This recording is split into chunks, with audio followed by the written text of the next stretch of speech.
এবার 22 বছরের যুবকের বাড়িতে 43 বছর বয়সী নারীর অনশন। এবার কুড়িগ্রাম থেকে এসে 43 বছর বয়সের এক নারী শরীয়তপুর পৌরসভার একটি গ্রামে স্ত্রীর স্বীকৃতির দাবিতে 22 বছর বয়সের স্বামীর বাড়িতে অনশন শুরু করেছেন।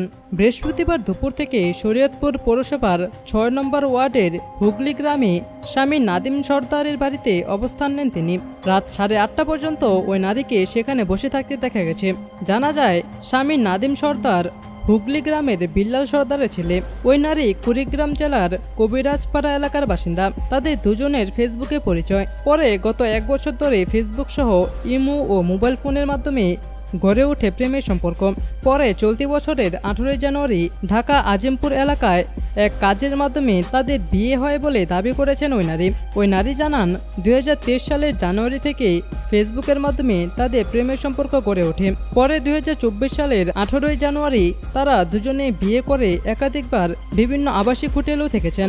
বিয়ের পর থেকে স্ত্রীর স্বীকৃতি চাইলে বিভিন্ন তালবাহানা শুরু করেন নাদিম। তাই গেল ঈদ উল ফিতরের পরে নাদিমের বাড়িতে আসলে তাকে তাড়িয়ে দেওয়া হয়। আবার মোবাইলে কল দিলে রিসিভও করে না।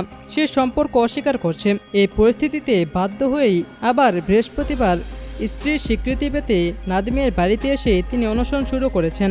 এ ব্যাপারে নাদিম সর্দার মুঠোফোনে বলেন, ওই নারীর সঙ্গে আমার বিয়ে হয়, কিন্তু পরে জানতে পারি তার বয়স অনেক। তিনি আমার কাছে বয়স লুকিয়েছে, তাই পারিবারিকভাবে তার সঙ্গে আমার ডিভোর্স হয়ে যায়। তিনি কী জন্য আমার বাড়িতে এসেছে জানি না। সে আমার সঙ্গে প্রতারণা করেছে। একই এলাকার বাসিন্দা রাজীব ব্যাপারী জানান, ওই নারী দুপুরের পর থেকেই ওই বাড়ির উঠানে বসে আছে, আর গ্রামের লোকজন তাকে দেখতে ভিড় করছেন। কি করে সম্ভব এই নারীর সঙ্গে নাদিমের প্রেমের সম্পর্ক গড়ে ওঠে? শুনেছি আবার তাদের নাকি বিয়েও হয়েছে। বিয়ের পর ডিভোর্সও হয়েছে শুনেছি। এতে গ্রামের সম্মানহানি হয়েছে। এ ঘটনা তীব্র নিন্দা জানাই। এ ব্যাপারে শরীয়তপুর সদরের পালং মডেল থানার ওসি মেজবাউদ্দিন আহমেদ বলেন, বিষয়টি আমি শুনেছি। দুজনেরই প্রাপ্ত বয়স। যদি অভিযোগ পাই তাহলে আইনগত ব্যবস্থা গ্রহণ করা হবে।